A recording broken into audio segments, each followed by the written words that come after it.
আমি 1998 সালে 8 পাস করছি, এই যুগের এমএ পাসের সমান। আমি একটা কথা বলে বুঝা কমু, শিক্ষিত মানুষের কথা দাম দিই। আমি এই এলাকার একমাত্র শিক্ষিত লোক, 1998 সালে 8 পাস করছি, এই যুগের এমএ পাসের সমান। আর তুই আমার পাশে এসে দাঁড়াইছ। আমি হইলাম এই এলাকার একমাত্র শিক্ষিত লোক, 1998 সালে আমি 8 পাস করছি, এই যুগের এমএ পাসের সমান।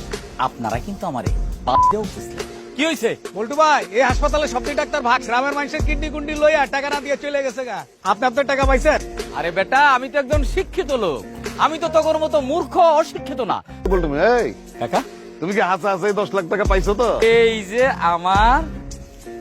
আমার চেক, এই যে খালি ব্যাংকটা খুঁজে পাইতেছি না। আপনি তো ব্যাংকে ট্যাঙ্কে যান, দেখেন তো এই ব্যাংকটা কই। চিনবেন কেমনে? আপনি তো 6 পাস। কাকা, আপনিও চিনলেন না? চিনবেন কেমনে? আপনি তো চরিত্রের ঝামেলা। এত কিছু চিনি, আর এই সোনার ব্যাংকটা কই, এইটা চিনলাম না। আল্লাহ, এটা কি হইলো? হালার পুতেরা তো আমার সোনার ব্যাংকের চেক তো রাখতে গেল, আমার মতো একটা শিক্ষিত লোককে বানায় নিয়ে গেল। আমি এখন কি করি?